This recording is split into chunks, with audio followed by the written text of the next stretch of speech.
Vocês conseguiram ter um contexto do Harvey que eu tinha colocado para vocês lá? Maíra, pode falar. Ou Maíra, né? Maíra. Ó, Maíra, né? eu li esse bonitinho aqui, fiz anotações, mas ó, vou falar com você, igual eu mandei no grupo lá. Que papo doido.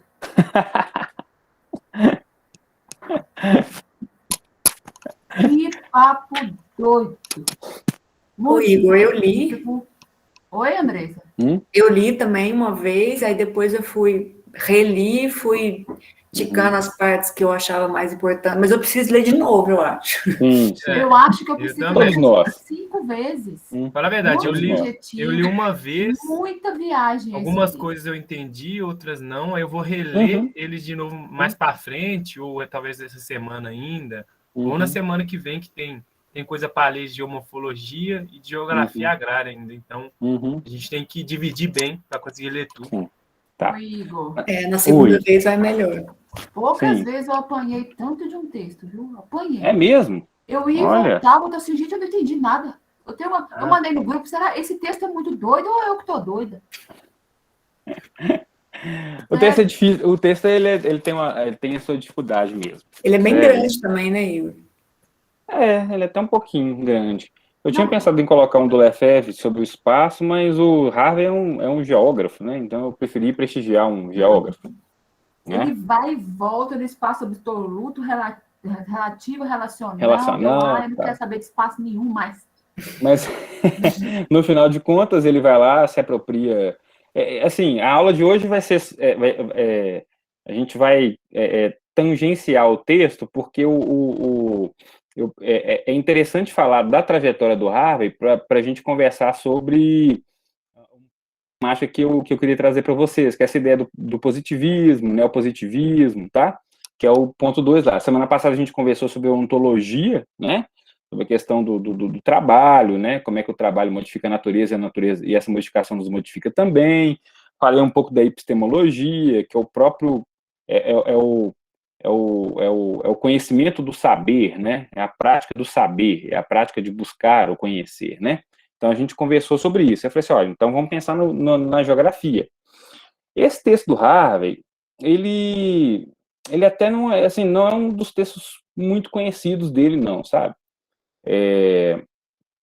Mas eu até, assim, achei, parece que parece que foi uma tradução meio ruim também, sabe? Talvez, né, eu não tive ele no original em inglês para poder ver, mas assim, você vê que tem uns problemas de tradução, um negócio meio confuso, assim. Mas às vezes a tradução também mais avacalha. Mas enfim. Mas vamos. O Harvey, ele é um autor, ele é um dos meus autores favoritos, né? Como um todo, né? Ele é geógrafo, mas ele é um dos meus autores favoritos. E aí a gente consegue pegar a trajetória dele para justamente pensar um pouco disso, né, do que eu quero falar hoje, do positivismo, neopositivismo, etc., né, que tem a ver com aquela questão lá do espaço absoluto, do espaço relativo, relacional, etc., tá? Então eu vou construindo aqui um panorama, né, para a gente poder montar esse quebra-cabeça, e semana que vem a gente continua, eu terei mais um encontro com vocês para terminar aquele texto, tá? Então não se desesperem, não fiquem angustiados ainda. Mas vamos lá. Provavelmente, assim, esses termos vocês já tiveram em mente, né? Assim, já tiveram contato. Positivismo, neopositivismo, teoria crítica, vocês já tiveram contato com isso, né? Sim? Beleza? Tá, isso é importante. Mas, assim, de uma forma muito grosseira, o positivismo é o pensamento dominante da ciência. Ainda hoje, tá? Ainda o positivismo ou o neopositivismo. É o pensamento dominante da ciência ainda hoje. É a ideia que você não consegue, de fato, conhecer a essência das coisas, né? Você... assim, por um lado, né, você consegue só descrever aquilo que aparece, né, aquilo que é possível de conhecer, tá? E essa ideia é como se fosse possível, né? De um distanciamento do sujeito com o objeto de estudo dele. Como se fosse possível ter uma isenção no processo de conhecer, né? Então, assim, eu quero estudar, vou estudar, por exemplo, ali, os movimentos aí de ocupação que tem em Ouro Preto, né? Vamos pensar aqui numa geografia urbana, né? Os movimentos de ocupação, de resistência, tal, que tem ali em Ouro Preto. É como se o pesquisador conseguisse chegar lá e falar assim, vou ser completamente isento disso aqui, né? Vou só estudar, né, os processos em si e tal. Cara, isso é impossível, assim, e nem desejável inclusive, né? O mais interessante seria, claro, o pesquisador, o cientista, ele se posicionar, né? Mas então é isso. O positivismo, né? O positivismo, ele tem essa característica, né? Da ciência. E aí o tal do método científico, né? Mais respeitado, mais aceito, tal, é justamente o método científico das ciências naturais, das matemáticas. É como se a gente pudesse tratar os processos sociais, né, com os mesmos, assim, os movimentos sociais, um movimento de ocupação, um movimento de resistência, que são movimentos políticos, são movimentos relacionais, né, são movimentos que têm uma subjetividade política, né, que tem todo um, como se a gente pudesse mensurar, tratá-los igual a gente faz uma pesquisa para saber o quanto de minério tinha num determinado lugar e foi explorado, e aquele negócio. Cara, isso não tem nada a ver uma coisa com a outra. Né? A gente está falando de ser humano, a gente está falando de relações sociais. As relações sociais não têm leis como se fossem as mesmas leis da natureza. Né, da natureza natural, às vezes da física, da biologia, da bioquímica, etc, etc. Pode falar, Ronaldo. Não, é só uma observação que eu lembro que o Venils falou com a gente na história do pensamento geográfico, justamente isso, que, né, durante a história, quando chegou esse método científico, as ciências sociais, ela teve muito problema com isso, porque as ciências da natureza, ela é objetiva. Agora, as sociais, não. Ele deu até um exemplo. Vamos supor que eu te dou um tapa na cara. Eu não sei qual que é a sua reação. Vamos supor que eu te dou outro tapa na cara. Talvez sua reação vai ser diferente da primeira reação. Isso já não acontece com as ciências da natureza. Aí ele deu esse exemplo, porque, pelo que eu li do texto, parece que essa matéria é tipo uma continuação, claro que não é igual, da história do pensamento geográfico. Assim, bate muito. Sim, elas vão conversar, né? Porque porque a gente vai conversar, daqui a pouco a gente vai conversar mais sobre o espaço mesmo, essa confusão aí que tem. Mas, sim, elas são matérias correlatas. Mas, assim, só que a gente pensa, as ciências sociais tiveram muito problema? Não, as ciências sociais ainda têm muitos problemas em relação a isso, né? E aí, o texto do Harvey, ele tem essa possibilidade que nos faz pensar dessas coisas. Então, vamos pensar, para vocês entenderem a trajetória do Harvey. O Harvey, ele é um autor. Harvey já está velho, né? Já tem quase 90 anos, tem uns 80 e tantos anos. Está vivo ainda, não morreu, não.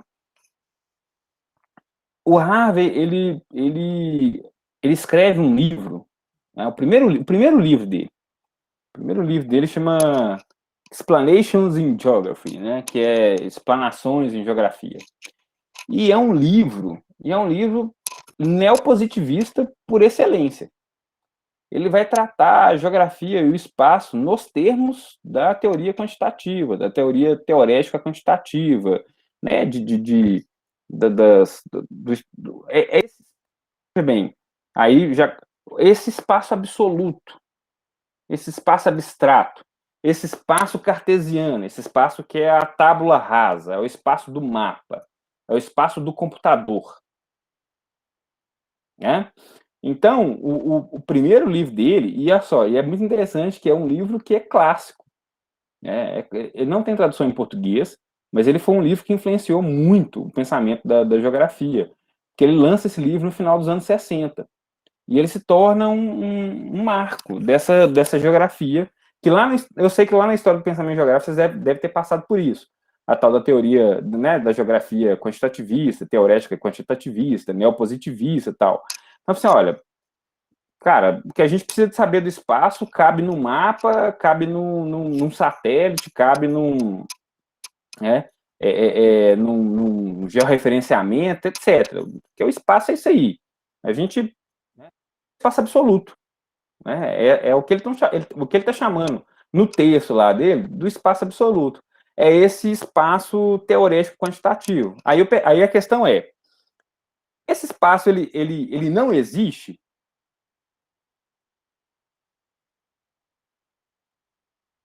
porque ele é teorético quantitativo, ele deixa de existir?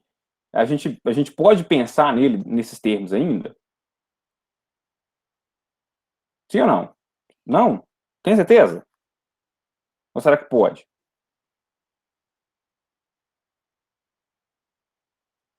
Veja bem, a gente pode ainda. Tá, a gente pode ainda. Então, quando vocês estão aprendendo lá a fazer mapa, mesmo que o mapa ele não corresponda ao real, vamos dizer assim, ele, ele é uma ferramenta, ele é uma técnica que nos ajuda muito. Pensa nos... dois exemplos banais. Pensa no que seria a conquista, né, feita pela Europa lá, nas colonizações lá do século XVI, se não fosse os mapas, se não fosse o conhecimento, né, cartográfico, geográfico, né, vocês devem saber, já deve ter lido alguma coisa da tal da escola de Sagres lá em Portugal. Por que Portugal foi pioneiro, né? Porque Portugal criou uma escola que os caras tinham cartógrafos, geógrafos, astrônomos, etc, etc, e gente com conhecimento náutico, de técnicas de construção de navio e tal. Portugal reuniu essa galera na escola, a famosa escola de Sagres, né?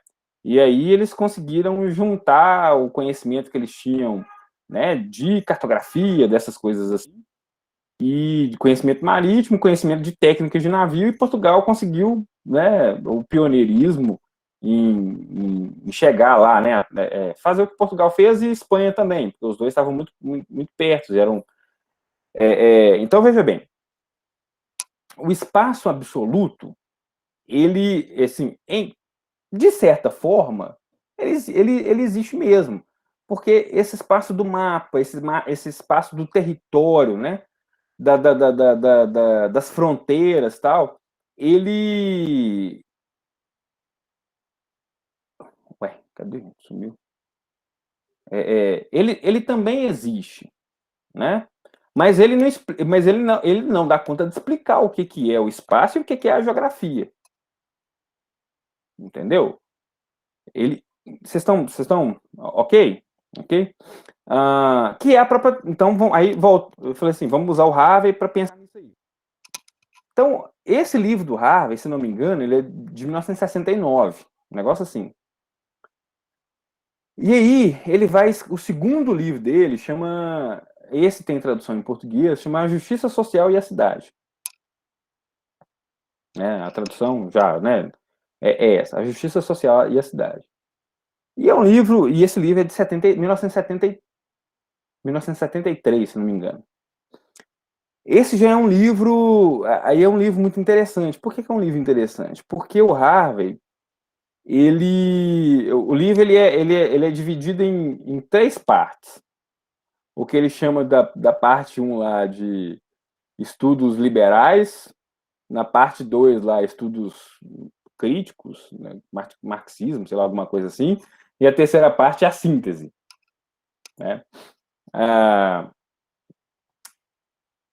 E aí, é interessante que tem um pós-fácil do livro que o Harvey vira e fala assim, é o seguinte, eu estava aí eu escrevi o Explanation in Geography e tal, que é da geografia teorética, quantitativa e tal, eu entendo a importância do livro e tal, só que no percurso das minhas pesquisas, né, para eu tentar pensar sobre espaço urbano e tal, eu vi que não dava conta, eu precisava de um outro referencial teórico. Só aquele referencial teórico quantitativista não explicava as coisas que estavam acontecendo. E que coisas que estavam acontecendo, né? O Harvey, na década de 70, ele está nos Estados Unidos já, ele é inglês, ele estava na Universidade de Baltimore, e na década de 70, o pau está quebrando nos Estados Unidos. Né? Vocês já devem ter, sei lá, visto ou lido alguma coisa sobre os movimentos dos direitos civis, dos negros, ok? Vocês já devem ter visto alguma coisa, algum filme. Tem filmes muito bons sobre isso, né? Tem 2, inclusive, muito recentes. Os 8 de Chicago, né? Aí tem agora um que chama Judas e o Messias Negro, que é sobre um cara que era do Panteras Negras, né? Panteras Negras era um partido, tá, gente? Era um partido, não é o super-herói, não. Panteras Negras. Então, assim, você tem o movimento dos direitos civis nos Estados Unidos ali, com Martin Luther King na década de 60, que começa a crescer. Então, você tem o Martin Luther King, você tem um cara que chama Malcolm X, né? Malcolm X, que funda os Panteras Negras e tal. O Luther King ele é assassinado em 1968, o Malcolm X ele é preso, e o pau tá torando lá nos Estados Unidos no final dos anos 60 e início dos anos 70. Né? O pau tá quebrando. Porque vocês sabem, não sei se vocês já viram, já leram alguma coisa, né? Tem diversos filmes, esses filmes de Hollywood, norte-americanos, que eles são sobre essa relação do racismo lá nos Estados Unidos, é muito interessante. Vale a pena ler sobre essas coisas, vale a pena ver sobre essas coisas, né? Porque no sul dos Estados Unidos, o negro ele não era cidadão, né? Igual aqui no Brasil, né? O negro sempre foi um cidadão, uma subclasse, vamos dizer assim.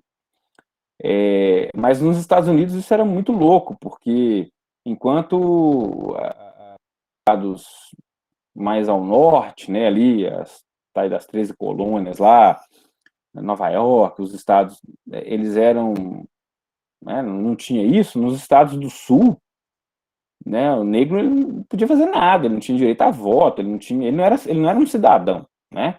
Então, quando um negro, sei lá, cometia um crime, alguma coisa simples, né, ele era julgado por um tribunal só de brancos. Ao passo que quando um branco ia lá, assassinava um negro, estuprava, fazia o que for, ele também só era julgado por brancos. E sempre era né, o preto era condenado e o branco era porque os pretos, né, não tinham direitos civis, né, eles não votavam, não podiam ser votados, não podiam ser escolhidos para júri, né? Então você tem todo o processo dos direitos civis e o pau tá quebrando, tal, e aí o conceito de lutas urbanas surge nesse momento, os movimentos sociais urbanos, que aí depois, junto com o movimento preto, começa o movimento feminista, o movimento depois LGBT, enfim, E todos esses movimentos, eles são conceituados como os novos movimentos sociais, né? Ou os movimentos sociais urbanos. Então, o Harvard e Baltimore foi uma cidade muito importante, que aconteceu diversos problemas, né? Diversos confrontos, né? Entre as forças policiais e os pretos, né? Os Panteras Negras e outros grupos, tal, porque a galera se arma e vai para a guerra mesmo, né? Então, e aí o Harvey vira e fala assim, olha, o que estava acontecendo aqui, eu estava pesquisando na cidade, estava aqui, tal, aquele negócio todo. A geografia neopositivista, teoria quantitativa, não tinha nada a dizer sobre isso. Absolutamente nada. Muito menos sobre as partes empobrecidas da cidade, essa dinâmica da cidade, né, das dinâmicas urbanas, que dependem, né, essencialmente de um fator político. Né? E aí ele falou assim, olha, esse referencial que eu estudei, que eu escrevi um livro, que eu achava que era né, um grande referencial para pensar a geografia, para pensar o espaço, ele, assim, ele não servia para pensar essas outras coisas. Então eu fui pesquisar, eu fui procurar um outro referencial teórico, né, um outro paradigma teórico conceitual, né, outras metodologias para pensar o que estava acontecendo. E aí é a segunda parte desse livro, né, do Teoria da Justiça Social e a Cidade, que essa parte do livro dele já é ancorado nos textos que ele, né, no que ele tomou contato dos textos do marxismo, marxismo, da teoria crítica, de modo geral, que não é só o Marx e o marxismo, né, da teoria crítica em geral. E o Harvey, nesse movimento, ele encontra com Foucault. Com Foucault, ele encontra com o Lefebvre. E é muito interessante porque, né, no pós-fácil do Justiça Social da Cidade, eu estava escrevendo aqui e tal, e infelizmente eu tive contato com os textos do Lefebvre, do Direito à Cidade, né, principalmente do Direito à Cidade com a Revolução Urbana, e o Revolução Urbana estava saindo em 73 também do Lefebvre. Então não deu tempo, mas assim, cara, o Lefebvre tem uma contribuição aqui fenomenal, tal, e em algum momento eu vou ter que tomar contato com isso. O Harvey, ele vai para a França, o Harvey vai para Paris, vai estudar, vai dar aula lá em Paris, fica lá um tempo lá, eu não sei te dizer quanto tempo que ele fica lá. Ele vai para conhecer o Lefebvre, né? Ele vai para conhecer a sociologia, a sociologia francesa, né? A sociologia urbana, sociologia agrária francesa. E da estadia dele lá, ele tem um livro que foi traduzido em português que chama Paris, Capital da Modernidade, né? Tanto que ele cita, né? Ele no texto, ele vira e fala assim, ó, o espaço absoluto, beleza, é isso aqui, mas na hora que eu fui pensar e escrever sobre uma catedral, né? Que eles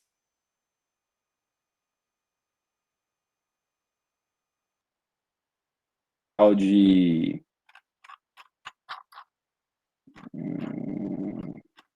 cadê?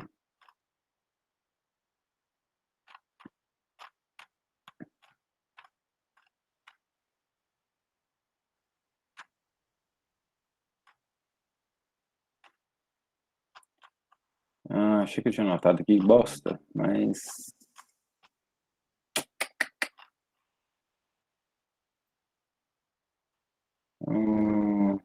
cadê?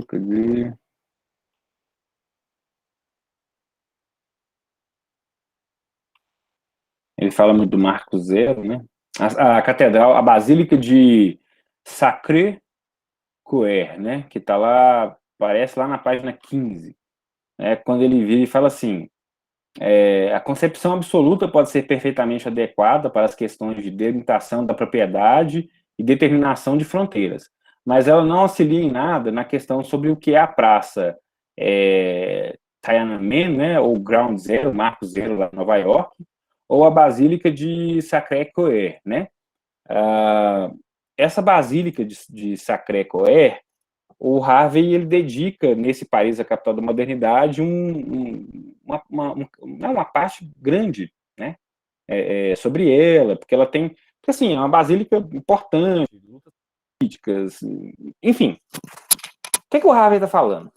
Olha, o espaço absoluto, né, a concepção do espaço absoluto, dá para a gente pensar isso aí, a demarcação das propriedades, né, um mapeamento da cidade, um mapeamento do território. Pensa como é que é muito mais fácil hoje para a gente se locomover pela cidade com o Google Maps, né, com o Waze, né? Muito mais fácil do que antigamente. Então, assim, o espaço absoluto é válido, mas ele não dá conta dessas outras coisas. Ele está falando, aí, veja bem, eu estou pensando na trajetória teórica dele, do Harvey, a partir desse texto, né?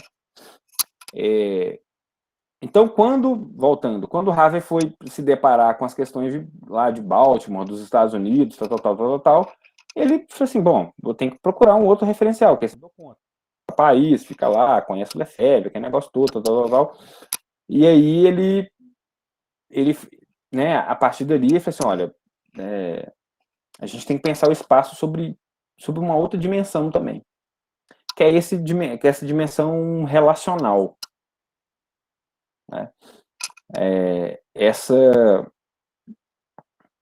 dimensão que aí ela abarca outras coisas.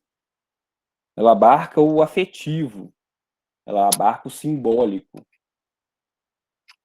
ela abarca o arquitetônico, né? O visual, o bonito, né? A beleza, etc. O sentimento. Né? Então, quando Harvey ele fala assim, ó,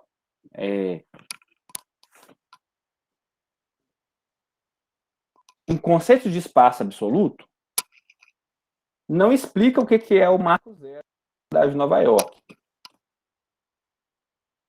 Né? Então, vamos lá. O que significa isso? Se você coloca, se algum dia você for em Nova York e colocar lá no seu Google Maps, né, o Marco Zero, lá em Manhattan, o Google vai te levar. Né? Se você entrar num táxi, o taxista vai te levar. Se você pegar. Então, assim, vai te levar a partir né, daquela distribuição de ruas e avenidas que tem ali em Manhattan, né, a partir daquela estrutura viária, daquela forma que está ali impressa no território. O Marco Zero, gente, Marco Zero, que o Harvey está falando, é onde ficavam umas torres gêmeas lá, que foram derrubadas nos atentados de 11 de setembro.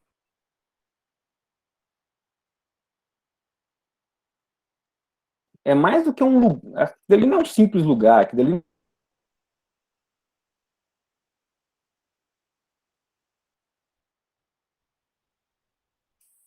o espaço absoluto não explica. Uma geografia teorética quantitativa não explica. Uma geografia neopositivista não explica. Porque a gente pode calcular a área do espaço, daquele espaço, a gente pode... Não, ali é Manhattan, o metro quadrado mais caro do mundo. Quanto que vale aquela área ali? Etc, etc. Sim, ele nos ajuda. Mas pensar para um cidadão nova-iorquino, norte-americano, nova-iorquino, que viveu na cidade, às vezes passou por isso, perdeu parente, perdeu amigo, etc, etc. Cara, aquilo não, a gente não consegue compreender sem outras coisas. sem outras dimensões da realidade. Sem a carga simbólica, sem a carga afetiva, a carga emocional. O conteúdo psicossocial que existe nisso aí. Sim, Ronaldo. Outra lembrança que você me fez lembrar, explicando isso, que o Venilson também falou isso, que uma das ideias da geografia com base quantitativa, né, era essa, que o pesquisador, ao usar esse método quantitativo, você não podia envolver com seu objeto de estudo. É como se fosse neutro mesmo. Né? Então, você me fez lembrar disso também. Por isso que eu estou falando que as duas conversam. Sim, porque, nesse primeiro... assim, Sim. Eu entendi muito bem a história do pensamento geográfico, então eu estou conseguindo acompanhar, assim. Ótimo, né? Ótimo. Isso é muito importante, gente, porque tem lá na frente a galera chega lá e não consegue pensar sobre isso. Você vai dar uma aula de geografia, cara, assim, meus professores de geografia, eles foram péssimos no ensino médio. Me botava para colorir mapa, né? Me botava para, cara, assim, bizarro, para... Isso é importante, assim, é importante saber mapa, porque, né, pra gente saber pelo menos o que é o Brasil, onde é que são as regiões e tal. Mas isso tá aí daí, velho, né, assim, isso é só uma coisa, porque eu preciso saber do resto, assim, eu preciso saber, né, o que tá lá acontecendo naquele determinado espaço, enfim, da cidade que você tá atuando. Pode falar, Ronaldo. Não, é só, né, da minha opinião sobre isso, uma crítica que eu tenho.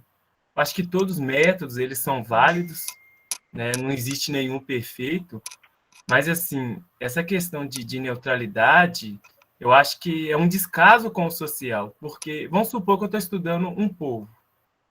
Aí né, no final, o resultado é que esse povo está entrando em extinção, está acabando.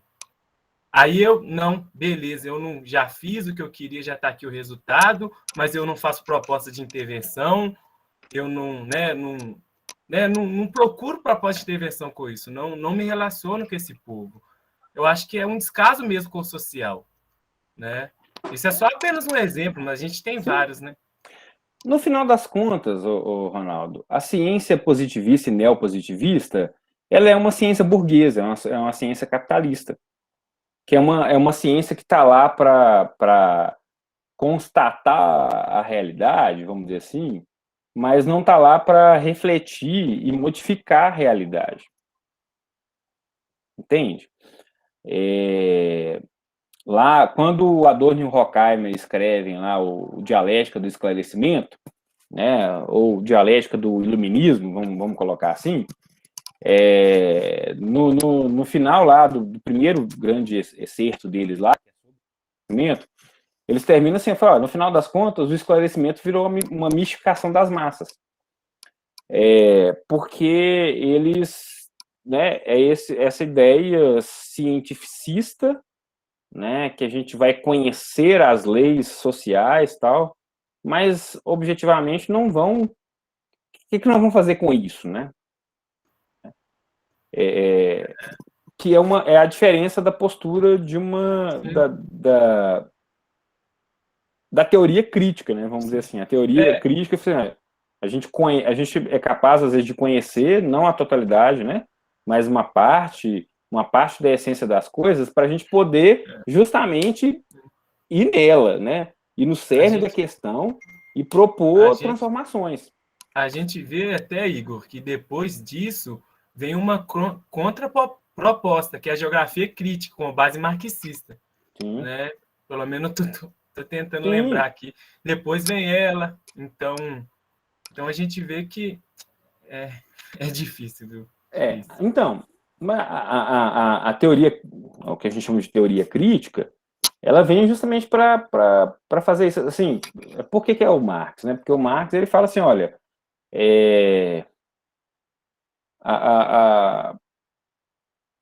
os filósofos, tem uma frase clássica dele, até aqui os filósofos apenas interpretaram o mundo. né? Agora é preciso transformá-lo, né? A filosofia, ela vai se realizar, quer dizer, ela desaparece, né? Ela se dissolve quando ela se realiza, né? No sentido de a realidade está aí, ela tem diversas contradições e a gente precisa refletir né, e se inserir nessas contradições, né? Isso o método científico é o horror, né? É um método científico, é o método científico capitalista, é um método científico burguês, né? É um método científico que não tem, assim, objetivamente, ele não tem compromisso com a transformação do real, né? O compromisso dele é a constatação do real, né? Olha, gente, nossa, na nossa cidade aqui nós temos, né, milhares de pessoas passando fome, né? Beleza, os dados são importantes, né? Tá aqui tantas mil pessoas, tantos por cento da população estão passando, beleza, ok. Com isso, com esse número, né? Com essa constatação, nós vamos fazer o quê? Né? Então, veja bem. Então, o que o Harvey está falando no texto, né, lá do espaço como palavra-chave, é isso, é a própria trajetória dele. Né, de um cara que começa na teoria ética quantitativa, vê que o cabedal teórico lá não dá conta de responder às questões, né, e aí ele precisa de um outro cabedal teórico conceitual. Ele chega na teoria crítica, ele chega no marxismo, mas ele chega em outras coisas também, né? Ele chega nessa compreensão que a dimensão do espaço tem a ver com o vivido, tem a ver com a vida cotidiana, né? Então, por exemplo, eu lembro que eu trabalhei, não lembro qual disciplina, eu trabalhei numa disciplina que eu dei um texto trabalhei um poema do Carlos Drummond de Andrade. Trabalhei 2 poemas dele. E depois eu peguei um texto do Zé Wisnik e tal, para trabalhar sobre. A ideia era um pouco de trabalhar a questão do espaço e memória, né? Vamos dizer assim. Vocês sabem que né, todo mundo sabe que o caso do Monte de Andrade, ele é de Itabira, né? Que é perto daí da gente, perto de Ouro Preto, perto daqui, de Belo Horizonte, mais ou menos. Itabira é uma típica cidade do quadrilátero ferrífero, que a mineração já esgotou os recursos, né? Eu tenho um colega que ele trabalha para uma empresa que está fazendo o descomissionamento das minas da Vale ali na região de Itabira, né? Então, mas a questão lá era o seguinte: existia na cidade de Itabira o chamado Pico do Cauê. O Pico do Cauê era uma formação, né? Era uma formação geológica lá, tal, uma serra assim, mas bem proeminente, maior do que o Pico do Itacolomi, aí de Ouro Preto. Que a mineração simplesmente acabou com ele. Acabou. O negócio que era um montanha, agora é um buraco, uma cava. Assim, e aí o poema do Carlos Drummond de Andrade era tipo assim, era a memória afetiva dele com relação ao espaço. As ruas de pedra, o Pico do Cauê, etc, né? É interessante que existem estudos de pessoas que, lá da cidade de Itabira, as pessoas, algumas, eles constataram, né, quadros de depressão, porque as pessoas, elas têm uma relação afetiva com o espaço geográfico, né, com o espaço que elas vivem. E aí, de repente, essa paisagem que faz parte da sua, né, da sua memória afetiva, faz parte da sua vivência e tal, dessa serra desaparece, véio, desaparece ao longo do ano. É como se o Pico do Itacolomi deixasse de existir, né? É como se a igreja ali de São Francisco, de repente, né? A igreja de São Francisco, né, a Praça Tiradentes, a Matriz do Pilar, desaparecessem de Ouro Preto, né? As pessoas têm relações afetivas com elas, de memória. As pessoas se constituem enquanto ser através do espaço também, né? E aí, por isso que o Harvey fala tanto do espaço relacional. Né? O espaço, ele é relativo, né? Porque eu sei que o texto, o Harvey tá trazendo assim, tá trazendo Newton, o Harvey tá física, né? Tá trazendo Newton, tá trazendo Leibniz, ele tá trazendo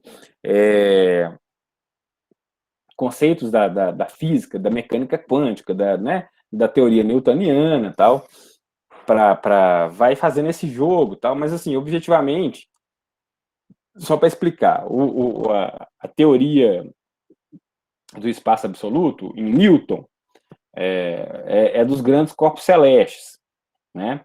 Então, o Newton, ele acreditava que o espaço, que o espaço-tempo, ele era imutável, ele era absoluto, né? E aí vem o Einstein com a teoria da relatividade e fala assim, não, né? O tempo, ele é relativo, né? O tempo, existe uma relatividade no tempo porque ele tem a ver tanto com o olhar do observador quanto do ponto do espaço, né? Na teoria da relatividade, o espaço ele é meio côncavo, né? Então, no infinito, duas retas perpendiculares se encontram. Coisa louca, né? Mas o que o Einstein está falando? Não, nem o espaço nem o tempo são absolutos. Se o universo está em crescimento, eles não podem ser absolutos. E o tempo é relativo. Aí o Harvey brinca com isso. Fala, o espaço é relativo, porque assim, uma coisa eu, por exemplo, uma coisa é eu saber que meu apartamento aqui de 50 metros quadrados vale, sei lá, 100 mil reais, por exemplo. Beleza. Mas outra coisa é eu saber que mesmo o apartamento sendo pequeno,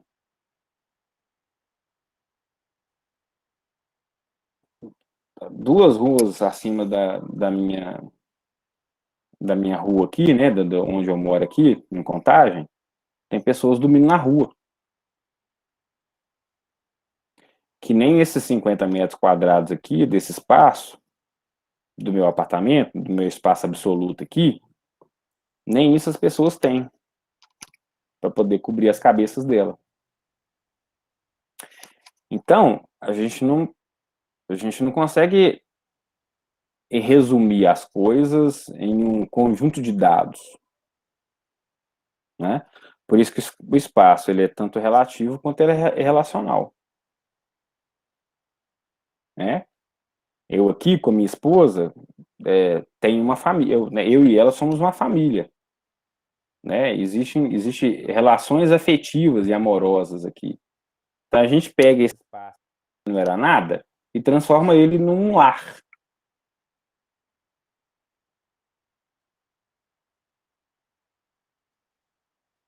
Se eu colocar ele para vender, para o corretor, ele só é um espaço. Ele só são 2 quartos, uma sala, uma cozinha e um banheiro. que vale tanto. Mas para mim, que estou vivendo aqui, ele é meu lar. É onde eu construo minha vida junto com a companheira que, né, eu escolhi viver a minha vida. Deus me deu, enfim. Então, o que o Harvey está falando? O espaço ele tem a ver com a vida cotidiana, ele tem a ver com a experiência do vivido. Né? Ele tem a ver com o tempo. E o tempo não é absoluto, porque o tempo também é relativo. Uma coisa é você estar vendo esse professor chato aqui falando com você agora. Outra coisa é se você estivesse assistindo um filme bom, ou o atleticano assistindo o jogo do Galo. Uma coisa é eu cruzeirense, ver o Cruzeiro jogar. Né? Time, assim, horroroso, entendeu? Outra coisa é eu ver um Liverpool jogar, né? um Manchester City, um Bayern de Munique. Sabe? O tempo passa diferente. Né? Eu vendo o meu time jogando é um sofrimento. Vendo os outros, nossa, que doido, né, velho? Só que jogada tal. Né? Então, uma coisa, vocês estão aqui com esse professor chato, né, assistindo aula. Outra coisa seria se você estivesse aí com a sua namorada, marido tal. Então, veja bem. É disso que o Harvey está falando no texto. Ok, o espaço ele é absoluto, ele é relativo e relacional. Tudo ao mesmo tempo. Veja, isso é ciência, né? Isso é teoria. Nós fracionamos, nós dividimos, nós compartimentamos para poder tentar entender dentro de uma determinada caixa. Ok? Só que isso é só sabe, é só uma forma de pesquisar, é só uma forma de tentar entender. Porque as coisas estão acontecendo simultaneamente. O espaço ele é absoluto e ele é relativo e ele é relacional, tudo ao mesmo tempo. No final das contas, é isso que o Harvey está falando. Só que aí vai depender da sua teoria, do seu método, da sua metodologia, que você vai querer tentar entender esse espaço.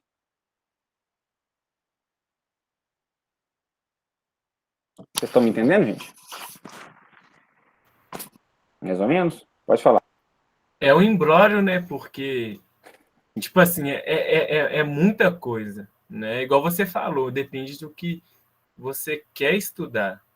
Porque é igual a cartografia, né? Acaba que a cartografia você não consegue representar tudo em apenas um mapa, né? Você tem que escolher alguma coisa para você representar ali, porque acaba que você representar tudo, você não entende nada, você, na verdade, não representa nada, porque vai ser tanta coisa, tanta informação ali, né? Então, imagina esses caras, né?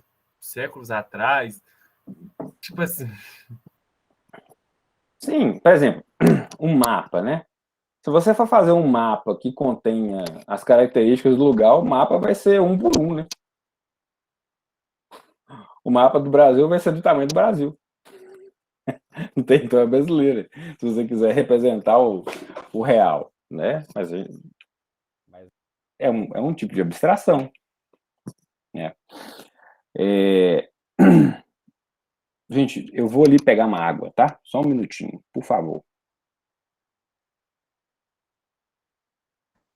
Gente, parece que eu tô bêbada. Eu não entendo nada dessa aula. Até que assim, a primeira aula tava meio complicada. Essa aula até que eu tô entendendo bem. Assim, eu fico me sentindo problema. tonta. Parece que eu tomei uma pancada na cabeça. Eu tô bêbada. Assim. Acho que até bêbada eu entendo melhor essa aula. Eu tô cansado, só isso que tá me atrapalhando. Andressa, minha filha, você tá aí? Ajuda. Ana. Eu tô só indo, tamo junto. Pai. Eu nem liguei a câmera hoje que eu tô vendo. E fazendo umas caras muito estranhas, porque eu não tô entendendo.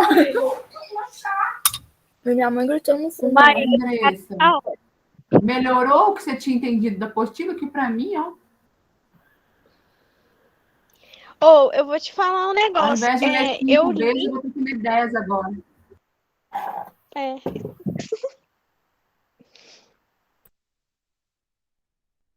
Ele é legal, só. Ele é um menino de gente boa, parece, mas uma matéria excomungada. Você lembra da história do pensamento geográfico? Que ela vai Não, ajudar muito. Ela vai ajudar. Quem assim, entendeu ela, vai ajudar muito, porque essa é complicada demais. Assim, saudades de Venils. mas Sei lá, essa é mais complicada do que a história do pensamento geográfico. eu tô Essa é sentindo mais. falta de material de apoio, sei lá, alguma leitura, um vídeo, sei lá, alguma coisa. Porque só a aula eu não tô conseguindo entender nada. Você tá vergonhoso aqui. Ai, nossa, Bruno. Tá ruim mesmo. Essa matéria eu tô meio boiando confuso. Oh, ele voltou, ele voltou. Vamos parar de falar dele. Mas, pode falar, gente. Quais são os dramas aí, gente? Pode falar.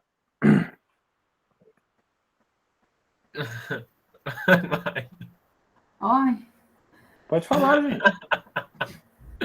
Não, pra mim tá beleza. Eu não tô muito. ô, Ronaldo, fica quieto. Fica quieto. Ai, meu Deus do céu. Vai, gente, abre o coraçãozinho de vocês pro professor. Pode falar, Eu pode sou falar. aquela cabeluda, credo. Hum? Toda a cor dessa alma. Oh, agora eu tô lembrando, pior que adianta de nada, né? A aula gravada é só ele ir lá e olhar, escutar a gente falando.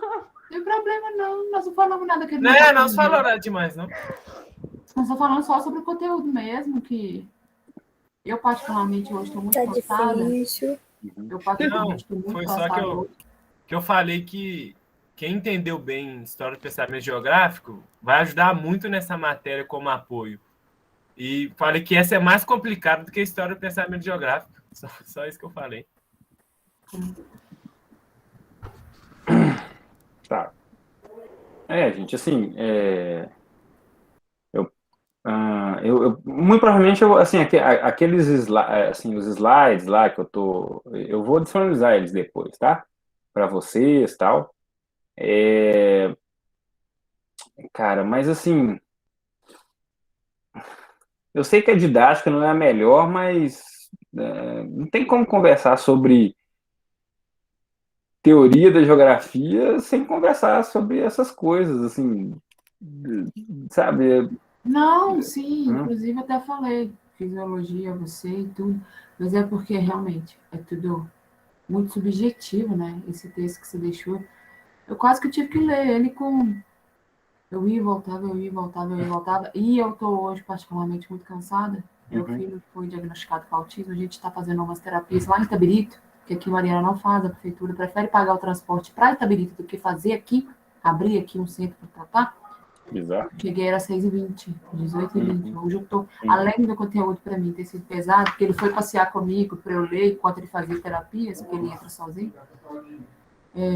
Ainda assimilei pouca coisa, ainda estou particularmente muito cansada. Então, tá difícil esse pagode. Tá, gente. Mas vambora. Bola para frente, que atrás vem gente. Por incrível que pareça, eu tento ser o mais simples possível. Pode não Menina, enquanto eu parecer, né? burro com força. Mas, tá, mas, assim, minimamente vocês estão conseguindo. Alguma coisa vocês estão entendendo, né? Não é possível, né? Aham. Eu não sei o pessoal, mas assim, a primeira aula, vou ser sincero, a primeira aula, assim, captei nada, mas essa tô entendendo bem. Muito bem, sério mesmo. Não, Tá, nós vamos melhorar. tá bom. Eu acho que se pegar o texto e der uma concentrada nele, consegue Sim. entender melhor o que você está falando. Eu acho que até depois dessa aula, quando a gente lê o texto, igual a Andressa falou, vai ficar. A gente vai, né, entender, acho que muito mais. Inclusive, o próximo texto que eu vou disponibilizar para vocês, ele tem a ver com aquela primeira aula, né? Tem a ver com a questão do trabalho, né? Da ontologia do trabalho, da ontologia em geografia e tal. É um texto de quem que é mesmo? Do cabeça tá boa. Deixa eu só achar ele aqui.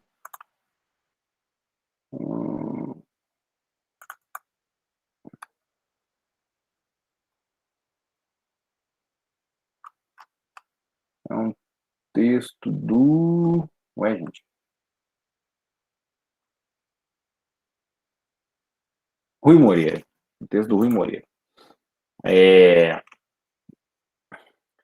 Mas assim, tá, mas tudo bem. Eu só quero que vocês me acompanhem nisso. Depois eu posso até fazer um slidezinho. Eu vou fazer um slide para facilitar essas coisas, mas objetivamente, o que eu quero que vocês tenham me acompanhado até agora? Né? E aí eu estou usando a trajetória do próprio Harvey para poder nos ajudar. A dimensão do espaço absoluto, ela está aí. Né? É o espaço do mapa, é o espaço do sensoriamento remoto, é o espaço da cartografia, é o espaço que é mensurável, que é quantificável, tá? É o espaço do IBGE, tá? O espaço do IBGE, ou seja, o IBGE, ele sabe quantos domicílios que tem, né? A população que tem, etc. Né? É o espaço da prefeitura para tomar conta do cadastro do IPTU. Né? Hoje, com a tecnologia dos satélites, dos drones, né? As prefeituras vão passando, pelo menos a prefeitura de Belo Horizonte faz isso, vai passando com o drone em determinado lugar e aí vendo se os caras não aumentaram a área construída para poder aumentar a cobrança do IPTU. Né? Esse é o espaço quantitativo, esse é o espaço do número. É o espaço do neopositivismo. É o espaço cartesiano, é o espaço como uma tábua rasa. É um espaço que, preenchido aqui e ali, por uma casa, por um prédio e tal.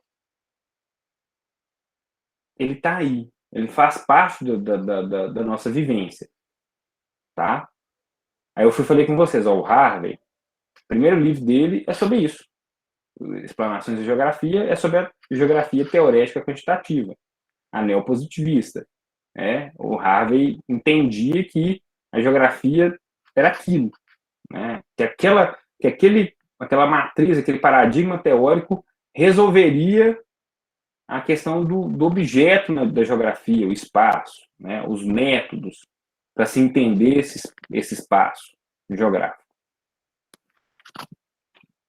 Só que aí, o Harvey, lá no final dos anos 60,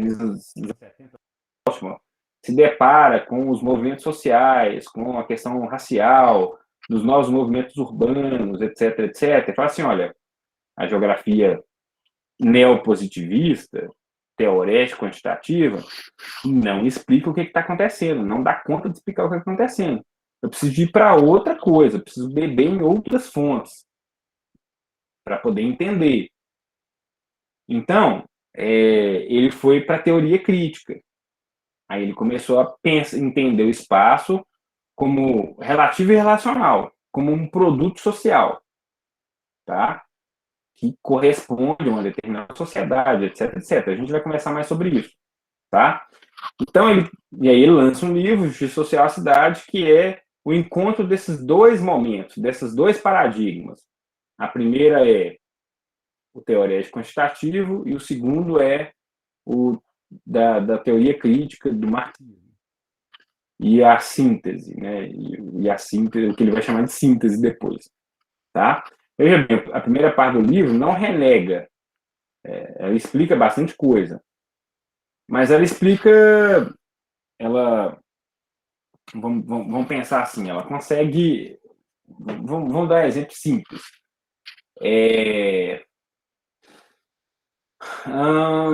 Deixa eu pensar aqui.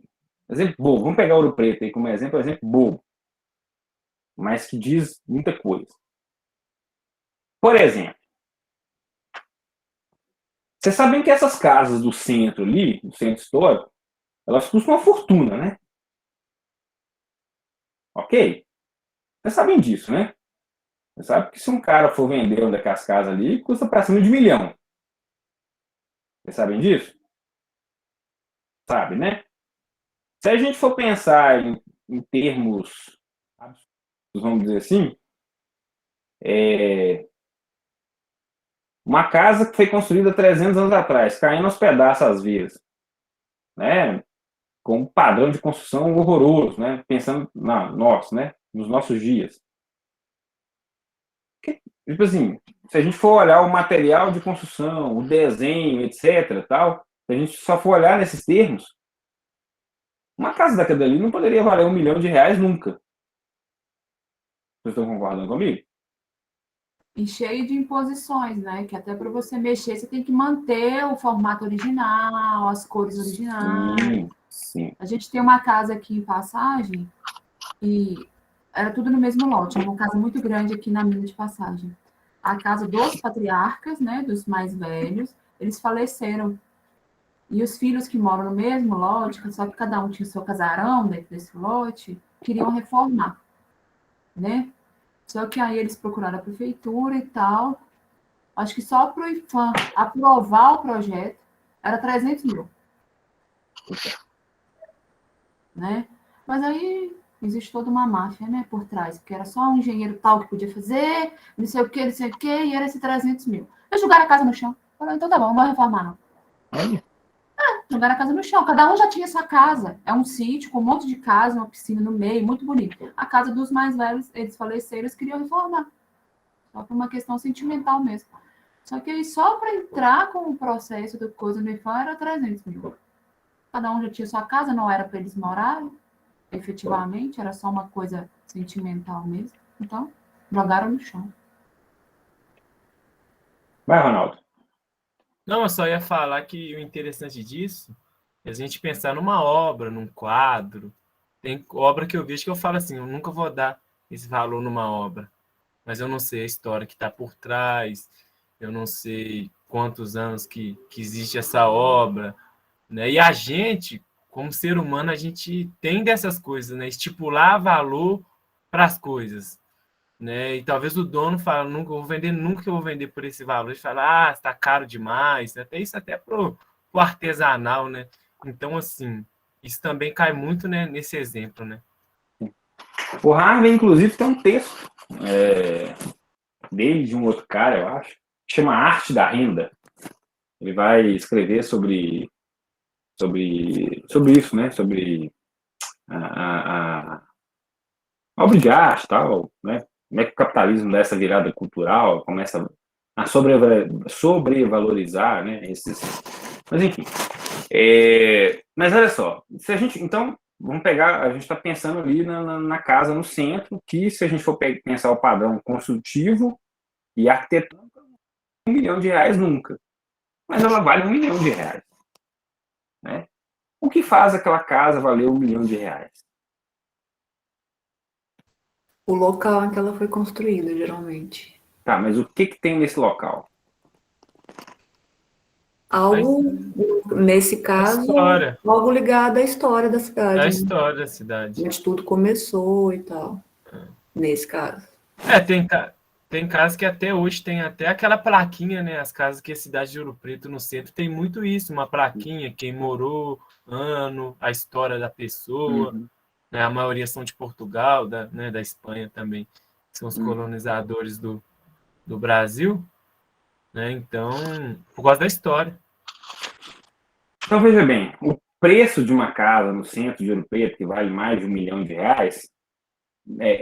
não tem a ver com, com a construção em si, com aquilo que está lá. Tem a ver com o entorno, com o espaço do entorno, que ele é simbólico, que ele é histórico, que ele é cultural. Então, o preço do imóvel, ele é relativo a alguma coisa. Ele não é relativo aos materiais, né, ao arquiteto que fez, etc, etc. Ele é relativo ao local que ele está. E esse local é tombado pelo patrimônio público, pelo IFAM, ele é patrimônio histórico e cultural da humanidade, né? Ele é, né, um espaço culturalmente muito relevante, historicamente muito relevante e tal. Então, a casa vai valer 1, 2 milhões por causa disso.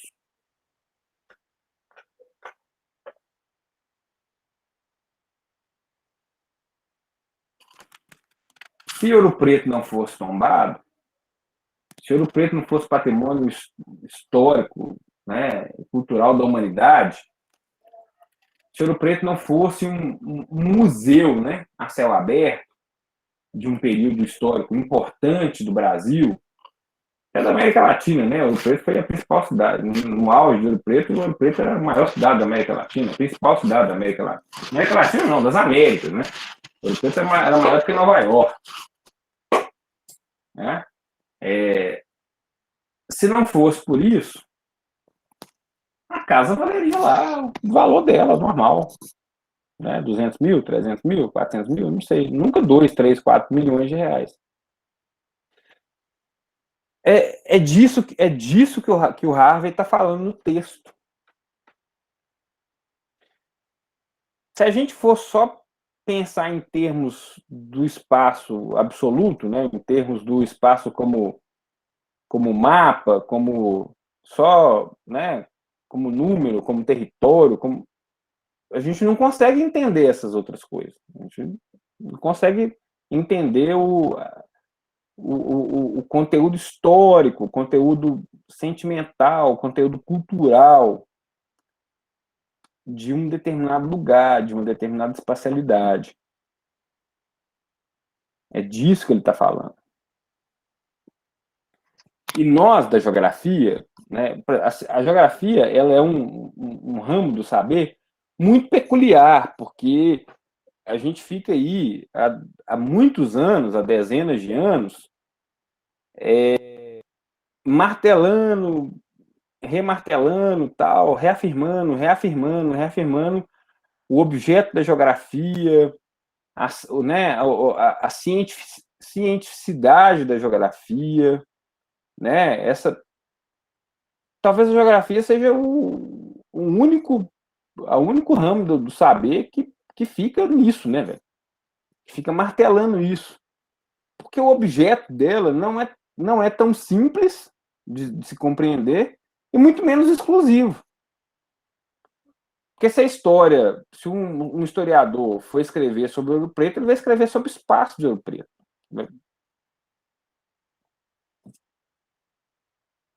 Entendeu? Se um sociólogo da religião, por exemplo, um antropólogo, alguma coisa assim, for escrever sobre a religiosidade em Ouro Preto, ele vai escrever sobre o espaço de Ouro Preto, das dezenas de igrejas espalhadas pelo território da cidade, que representavam uma determinada territorialidade, um determinado simbolismo.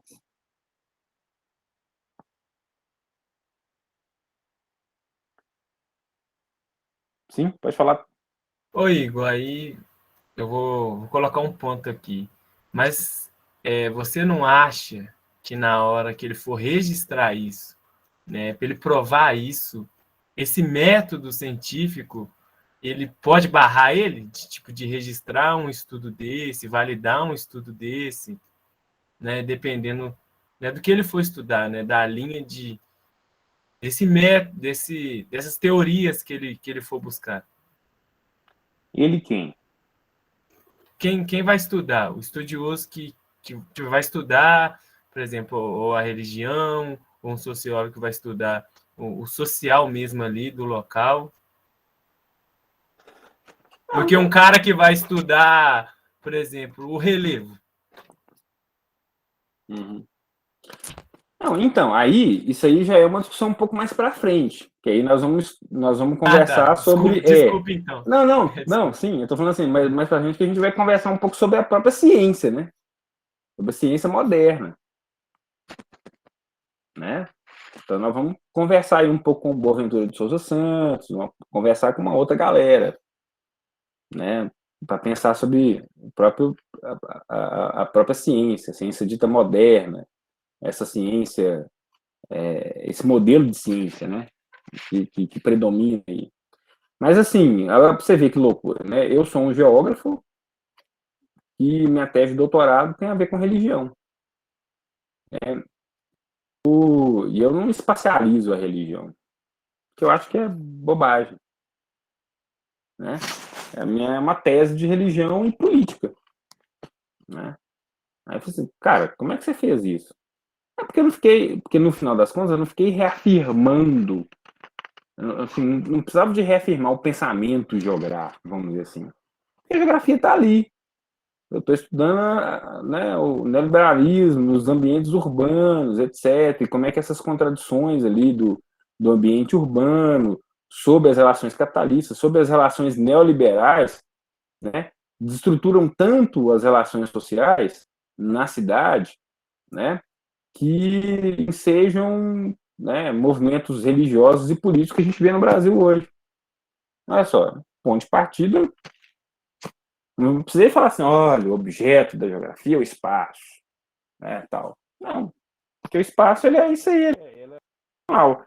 As pessoas estão ali, na vida cotidiana, no bairro da periferia, ou no bairro do centro, normalmente na periferia, com o cotidiano todo fragmentado, todo destruído aí pelas relações sociais capitalistas. Tal. Então, o espaço que ele vive é um espaço, né, o espaço um espaço, um território, uma espacialidade extremamente problemática, né? Então, a existência dele nesse determinado território, nesse determinado espaço, condiciona o modo de vida dele, né? Então, é isso. Veja, então, o texto do Harvey, fundamentalmente, no primeiro momento, que é isso que eu quero conversar, e aí a dinâmica era, vamos pensar sobre positivismo, neopositivismo e teoria crítica. Né?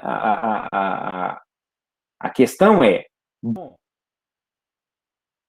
a geografia teorética quantitativa dá conta de dar respostas a determinadas questões? Não. Não. Então a gente precisava de outra coisa, e essa outra coisa é a teoria crítica. Aquilo que o Milton Santos vai chamar de geografia nova. Vocês estudaram isso aí na História do Pensamento Geográfico? Sim? Vimos pouco. Pouco, né? Estava bem no finalzinho e comprimiu Sim. para 3 meses, né, o semestre, então a gente viu só um pouquinho, só um pedacinho. Porque a geografia era a geografia tradicional, né? Então, se você quiser anotar isso aí, é importante. A geografia tradicional era aquela geografia do Hatzel, do Vidal de Lablache e tal, que era aquela descritiva, né? Que era aquela que... E no final das contas ela tinha até um conteúdo político, porque ela surge no imperialismo, né? Ela surge naquela necessidade que os pensadores, os cientistas, tinham de reafirmar o território e as suas fronteiras. Porque com o advento do capitalismo... Peraí que nós estamos anotando. Tá. Não, tá, tudo bem. Imperialismo. Sim, porque, veja bem, porque quando o capitalismo vai surgir... O que aconteceu com a fechadora da Vila? Oi? Não. Porque isso aí, vocês vão ver... Vocês estão em qual período? No terceiro período, né? Vocês vão ver com mais calma em geografia, organização do espaço mundial, eu acho. Nem sei se existe essa disciplina. Sei. Mas, assim, objetivamente, o capitalismo ele nasce com uma necessidade de reafirmar o território, né? Por isso que a geografia tradicional, lá do Lablache, do Rastor, tal, do Hatzel, ela tem a ver com essa reafirmação do território, porque dominar territórios torna-se fundamental para esse momento do capitalismo imperialista. Tá? Então, em algum momento vocês vão, no curso, em algum momento vocês vão se deparar com isso, tá? Então, essa é a geografia tradicional, é a geografia do trabalho de campo, né? Ir lá, descrever, tal, ó, aqui tem tal coisa, né? E uma, supostamente lá, né, não política, mas extremamente política, né? Depois aí a gente vem a geografia, a nova geografia, a New Geography, né? A geografia teorética quantitativa, que é aquela dali já dos anos 50, 60, que é a revolução, não, que é a revolução, né, das ciências naturais, das matemáticas, dos computadores, né, da cibernética e tal, permite, né, o desenvolver toda essa geografia do IBGE, tal, né, de uma quantificação absurda de números, né, que antes você não conseguia, hoje tem, né? É preparado para pensar na quantidade de informações que hoje, né, empresas e governos têm, velho. Um banco de dados, assim, absurdo, né? Que os países não tinham há 60, 70 anos atrás, né? Então, assim, essa é a geografia teorética quantitativa, a tal da da New Geography, né? Da nova geografia, uma geografia que vai reafirmar, né, a geografia como ciência, né, como ciência neopositivista, tem um objeto claro, que é o espaço lá, quantitativo e tal, tem métodos próprios. Essa é a tal da geografia nova. E aí surge uma crítica a isso, a esse movimento, né, a essa geografia, que é ou é a geografia crítica, ou o que o Milton Santos chama de geografia nova. Né, Milton Santos faz uma jogada de palavras aí, né? A outra era geografia, né? A New Geography, a nova geografia, e aí o Milton Santos faz a geografia nova. Ele escreve um livro que chama-se Por uma Geografia Nova. Que eu acho que eles deveriam ter lido alguma coisa lá no História do Pensamento Geográfico, mas como não deu, né? Mas é um livro clássico do Milton Santos, né? O Milton Santos, que é o grande geógrafo brasileiro, né? Eu fazia uma piadinha, né? O Pelé da geografia, né? Porque ele era preto. Então, cara super importante e tal. E aí ele escreve Por uma Geografia Nova, né? O Milton Santos está falando assim, olha, beleza, geografia teorética quantitativa é importante, tal, tal. Ela não significa tudo, não. Né? Essa geografia neopositivista não dá conta do mundo, não dá conta do que está acontecendo, não. A gente precisa de uma geografia que entenda as contradições do econômico, as contradições do mundo político, né? Que entenda, que vá nessas coisas, né? Que vá nessas contradições, que vai dialogar com essa galera, tá? Então, são esses os três grandes movimentos, né? Da geografia tradicional, positivista, neopositivista e crítica, né, que o Milton Santos chama de tradicional, nova geografia e geografia nova.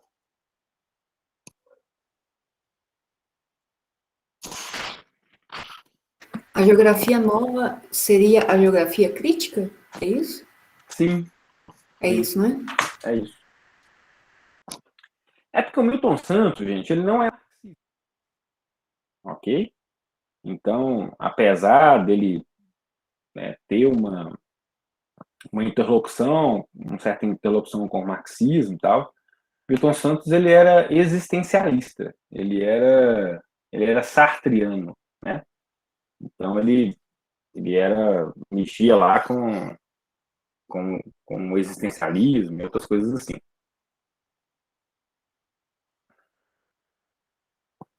Mas, né, que não impedia, obviamente, dele ter um contato, né, e ser devedor, inclusive, também, da própria geografia crítica, né?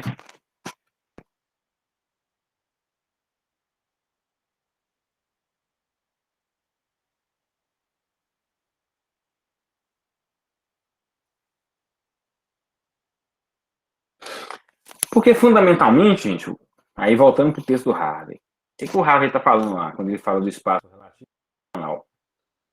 Daquilo que eu já falei anteriormente, que tem a ver com a vida cotidiana, com o vivido, com o simbólico, com o sentimento, com uma psicogeografia, né? Se a gente for pensar assim, né? Tem a ver lá tem a ver com a depressão que a galera de Tabira passou a ter depois, né? Depois de algum ano, quando o pico do Cauê desapareceu. Fizeram uma modificação tão profunda na paisagem que as pessoas se entristeceram. Entendeu? Por que que Bento Rodrigues, né, precisa de uma nova Bento Rodrigues, né, um novo Bento Rodrigues? Não é só pelo desastre, assim, claro que é óbvio que é pelo desastre, mas assim, porque o desastre, ele também não é desastre, né, pelo crime, vamos dar o nome certo das coisas, né? Não é só crime, o crime que foi o rompimento da barragem, o crime que foi o rompimento da barragem, ele destruiu, né, memórias, ele destruiu símbolos, né, é isso. Então, como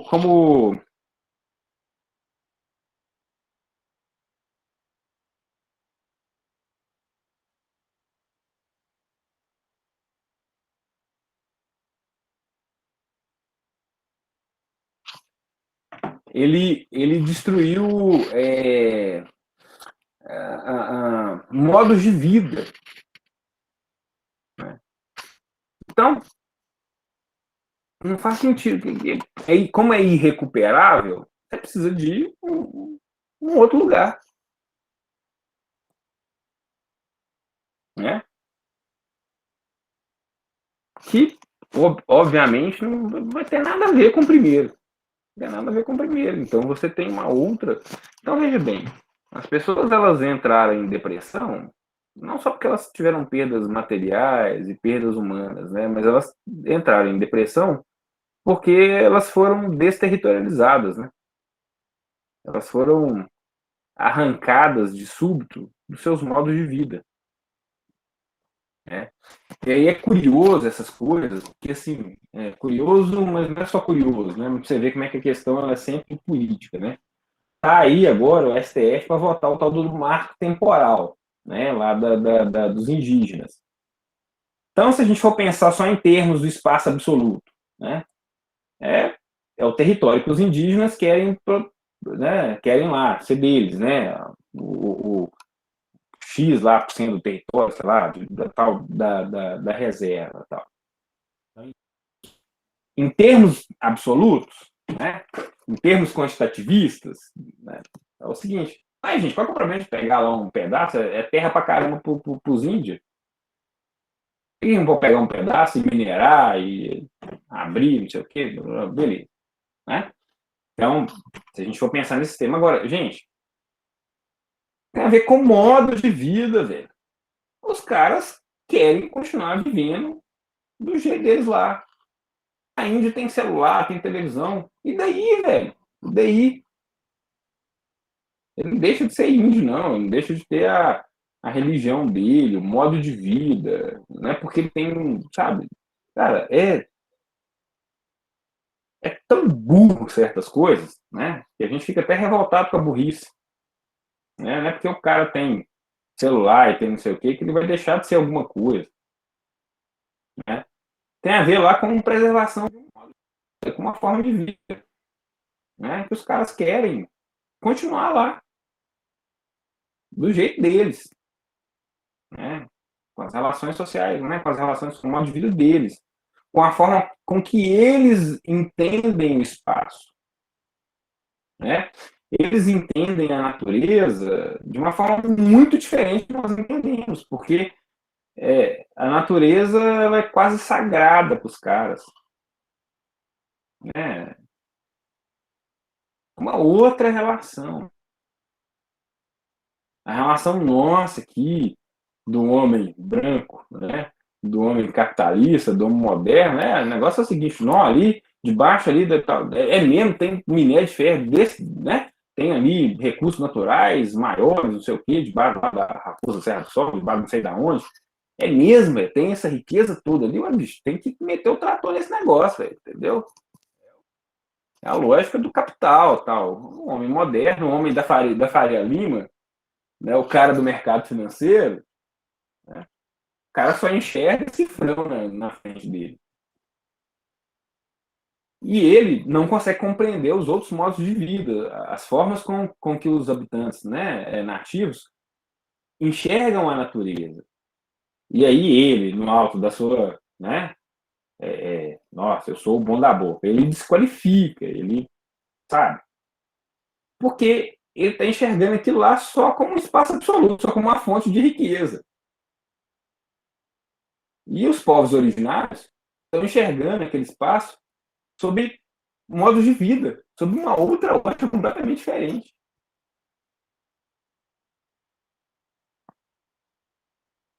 Eles estão olhando aquele espaço de uma forma relacional, uma forma que eles se relacionam com a natureza e se relacionam consigo mesmos.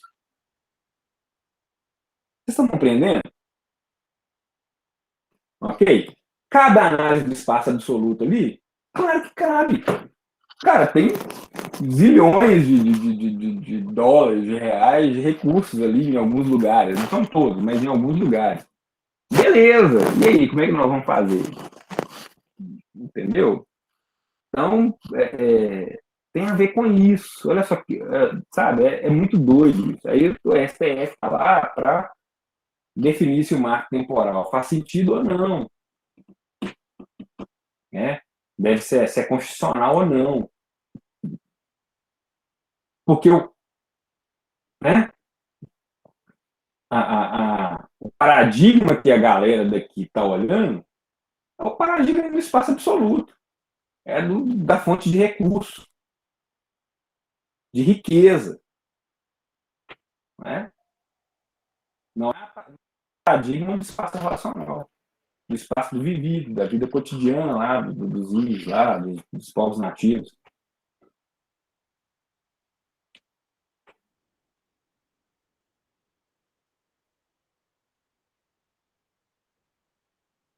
Vocês estão conseguindo entender a dimensão da coisa? A dinâmica da coisa? Beleza, o Harvey complica no texto dele? Complica, porque fica lá trazendo Newton, Leibniz, Gauss, etc. Mas no final do texto ele está falando, um pouco disso que a gente está conversando. No final do assunto ele está falando disso aqui que a gente está conversando. Pode falar, Paulo. Não, eu só ia falar que agora bateu com aquilo que você falou no começo. Porque você vai explicar para o seu aluno isso, você já pode trazer para ele esse espaço, né, essas teorias, né, e tudo que né, fica mais explicativo, é mais informação, é mais conhecimento. Você falou, te ensinava lá, coloriu o mapa, né, agora eu estou entendendo o real motivo da gente aprender isso, né, espaço absoluto, espaço relativo, porque isso é usado até hoje, né? Assim. Então, quando eu dou aula para os meus alunos do ensino médio, lá, do integrado, é claro que eu não fico, assim, eu não uso esses termos de espaço absoluto, relativo e tal, mas eu viro para os caras e tento fazê-los pensar, né, dessa forma. Falei, gente, beleza, vamos pensar tal coisa, assim, tá? A gente consegue mapear, a gente consegue. Mas, beleza, mas e as relações sociais lá? Né? O que está acontecendo lá? Assim. Então, é disso. As pessoas. A dimensão espacial, né? A dimensão espaço-temporal, ela é uma dimensão fundamental da nossa sociedade. E aí você vê, velho, como é que a discussão ela é banalizada, né, velho? E ela nem é respeitada. Essa do marco temporal é muito interessante, porque tem a ver justamente isso que eu falei com vocês.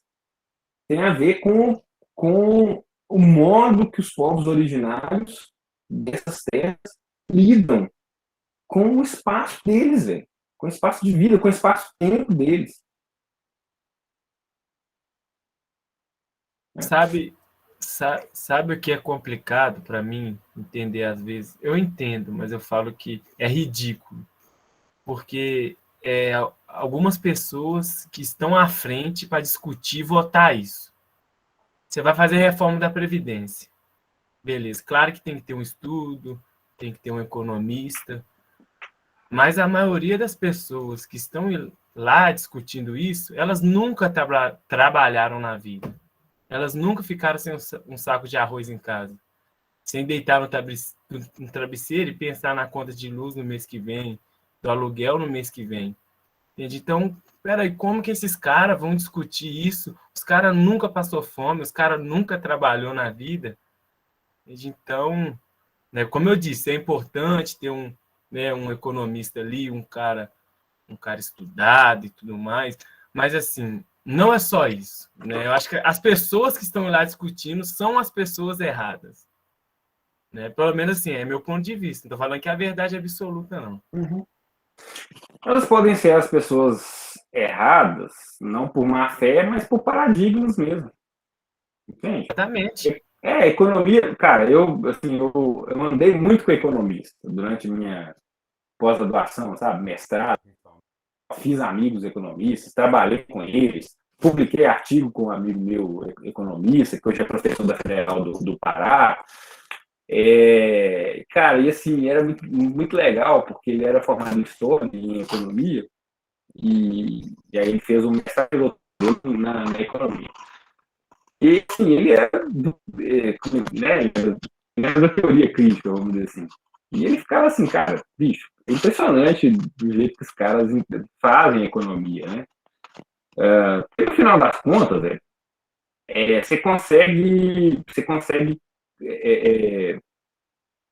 você consegue encaixar a realidade em qualquer parâmetro que você quiser estabelecer. Se você quiser estabelecer um parâmetro que a desigualdade social no Brasil não é grande, você consegue criar uma realidade e encaixar isso aí. Então, assim, os economistas, né, conseguem manipular perfeitamente qualquer coisa, tá?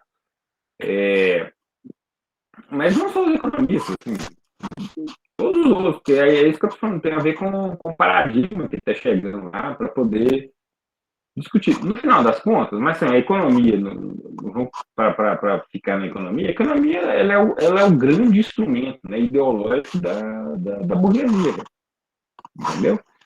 Então, assim, ela é a ciência por excelência da burguesia, né? Não, vamos só fazer isso aqui, não, mas só fazer isso aqui, vamos fazer um ajuste fiscal aqui, não, mas esse ajuste fiscal vai empobrecer aí uns 5 milhões de pessoas, os caras vão começar a passar fome, né? Paciência, né? A gente faz aqui um ajuste fiscal. Outro exemplo é educação. Não coloca um cara que tem vivência da sala de aula, que tem vivência da educação, um cara que trabalha 20 anos na educação, né? Um cara que está ali no ambiente de educação. Você vai colocar um ministro da economia para discutir educação. Você entende? Assim, são coisas que para mim não batem, não dá. Você entende? É pessoas que não viveu aquilo, como que ela vai saber o que acontece ali, o que precisa melhorar, né? O que não precisa melhorar? Entende? É coisas que é difícil demais. Sério, tem hora que eu fico bem desanimado, sério mesmo. É um retrocesso total. A gente. Essa disciplina eu não vou dar conta de conversar essas coisas com vocês. Mas aí, por exemplo, tem um texto clássico da Marina Chauí que chama Discurso Competente para as Falas, né? Mas isso é uma típica ideologia neoliberal. É a ideia de que a gestão A gestão, ela é gestão em qualquer lugar, em qualquer momento, de qualquer coisa. Né? Então, assim, não, eu sou gestor, né? Pós-graduado pela Fundação Getúlio Vargas, MBA em Harvard e tal. Então, eu posso, tanto faz, gerir um hospital, quanto gerir uma escola, quanto gerir uma empresa de mineração, tanto faz, é a mesma coisa. Isso é uma ideologia neoliberal, velho. Tá?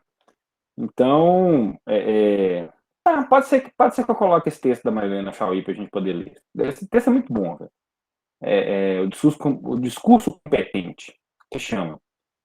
Que é essa ideia, né? O economista chega, não, eu conheço demais de educação, velho. Olha os números aqui. Mas como assim?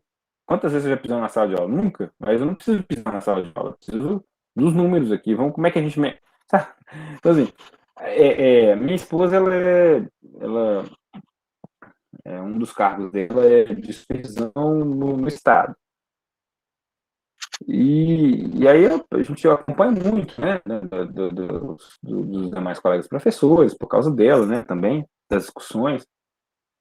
E assim, são coisas bizarras, né, velho? Então, esse governo Zema aí, do governo novo, é exatamente essa ideologia do discurso competente, do neoliberalismo, né? Qualquer coisa, qualquer um, né, qualquer gestor gere qualquer coisa. Entendeu? Essa mistificação antipolítica ou pós-política, de que tem que extirpar a política para você fazer política, velho, pública. Como se tudo fosse gerenciamento. Como se o Zema foi eleito com esse discurso, velho. Não, eu não sou político, eu sou gestor. A gente precisa de gerir, precisa, velho. Precisa de gestão, mas você precisa de política. Como é que você vai fazer política pública sem política? Sem conversar com a galera? Sem entender. Entendeu? Sem ver as demandas, as contradições. E aí, é muito curioso que eles vieram com um papo aí uns meses atrás, que a ideia era o seguinte, não, vamos criar um modelo, né, vamos pegar 2 escolas públicas, nós vamos passar ela para a mão da iniciativa privada, assim, vamos, dessas OCIP, né, essas organizações. E aí que a gente vai mostrar que a gestão é ineficiente, tal. Aí beleza, né, velho? Aí escolheram duas escolas que nem fica Cara, quer pegar a escola, velho? Vai lá na escola mais fodida que tiver, lá no meio da boca, velho, assim, lá, sabe? E eu conheço algumas, velho. Eu conheço. Assim... Aí pegou a escola na Pampulha, pegou não sei aonde lá e tal. Cara, aí tipo assim, não, porque nós vamos tirar todos os professores da escola, né, vamos tirar a direção da escola, a direção vai ser outra, todos os professores.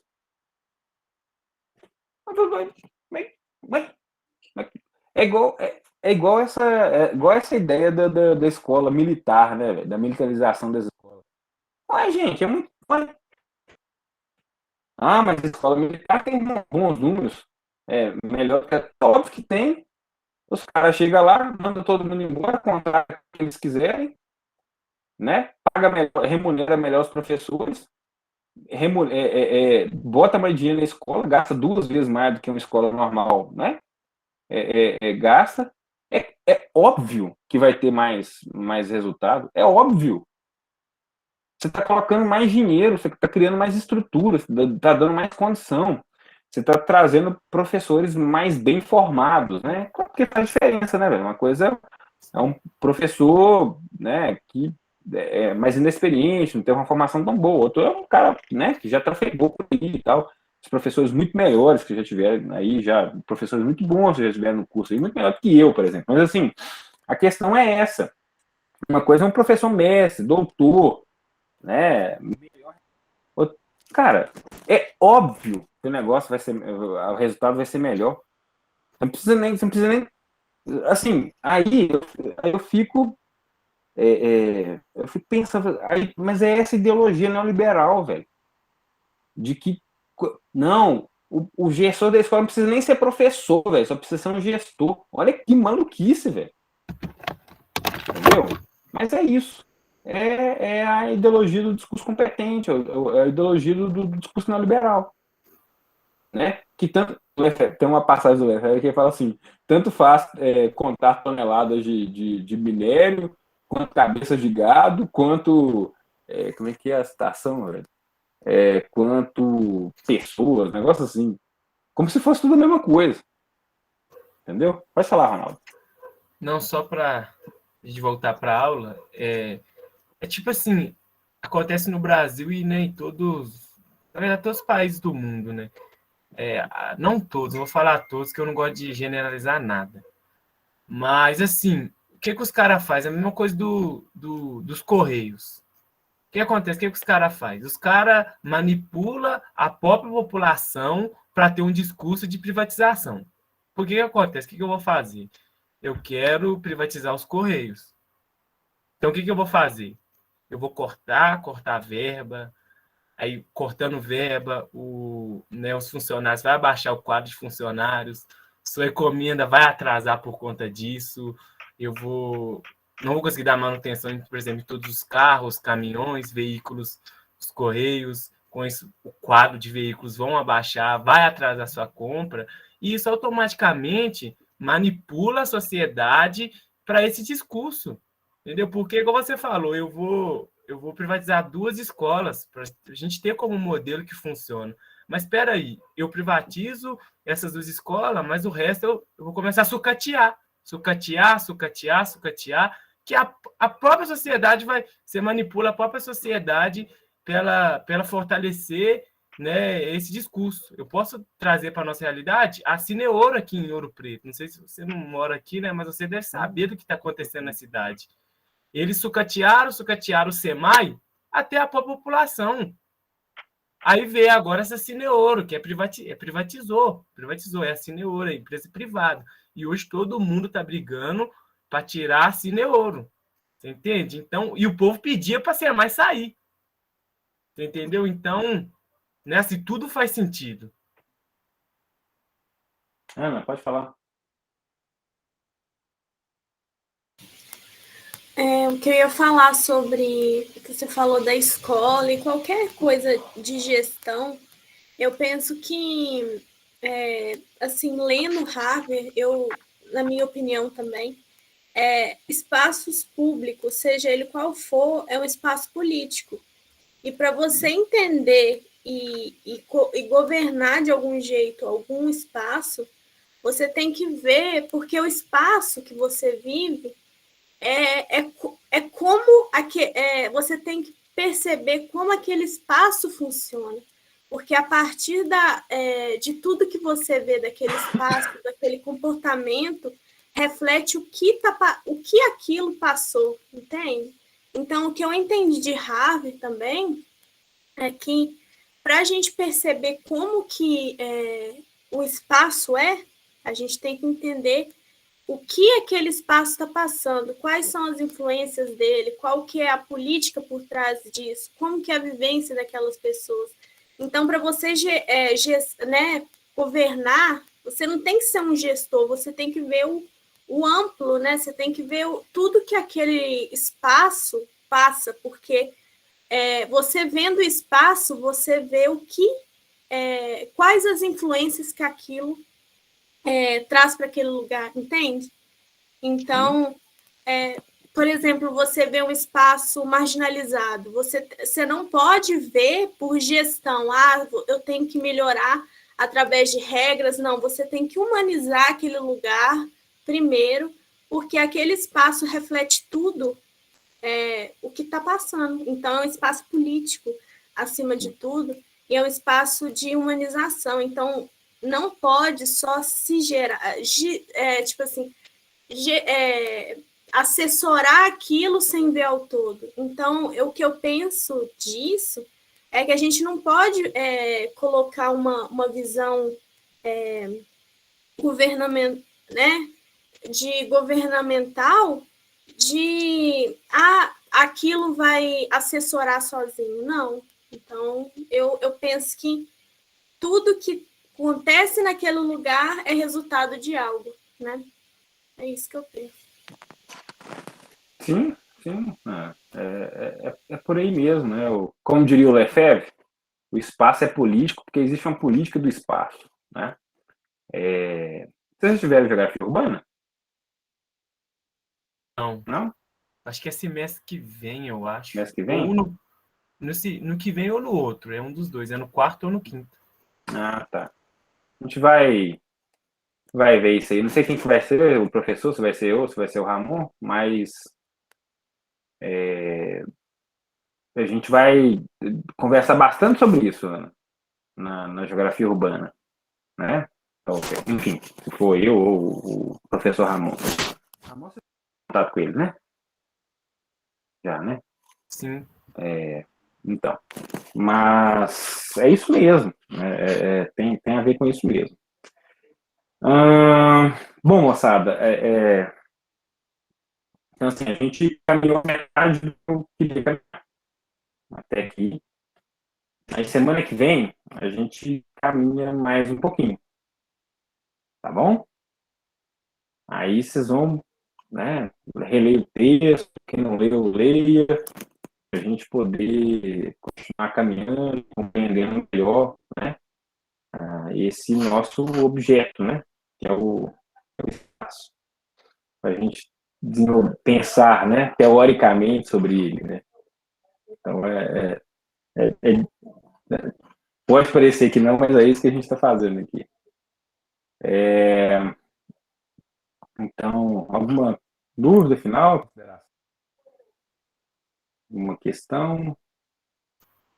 Não, para mim tá beleza. Só queria observar uma coisa aqui. O Galo ganhou, tá? Obrigado, tchau. Mas isso aí peraí, isso aí já era esperado, né? Pelo amor de Deus. O Fluminense tem um ponta direita lá deles, lá que chama Luiz Henrique, ou um ruim de bola, viu? E o atacante é o Fred. Aí é demais, né? Aí é difícil demais. Mas é isso, mas vocês não vão passar da semifinal, né? Nem do Palmeiras na Libertadores. Agora o brasileiro pode ser que ganhe, viu? Mais tarde, sabe, né? deixa mais tarde a gente conversa. Vamos aguardar. Galera, muito obrigado mais uma vez pelo prestígio, pela atenção de todos vocês, tá? Pela paciência, né? Tenham paciência comigo, acredita. Às vezes vai ser mais difícil, às vezes vai ser mais fácil, mas é uma disciplina teórica, né? Uma disciplina que a gente tem que conversar, tem que bater papo, tem que, né, sobre isso, sobre os textos. Não tem outra coisa, né? Não adianta ficar colocando mapa aqui para vocês, né, apontar o que é, ou não sei. Né? Mas eu vou fazer um slidezinho. Cara, tem um calor infernal, né? Tem pernilongo demais aqui em casa. Misericórdia. Mas eu vou fazer um slidezinho para resumir mais ou menos o que a gente já conversou até agora, tá? E aí eu disponibilizo para vocês depois. Ok? Então tá. Obrigadão, gente. Boa noite. Valeu, obrigado. Boa noite, Bom resto de pessoal. semana. Até quarta-feira que vem. Boa noite, pessoal. Até. Um abraço. Abraço. Falou, pessoal.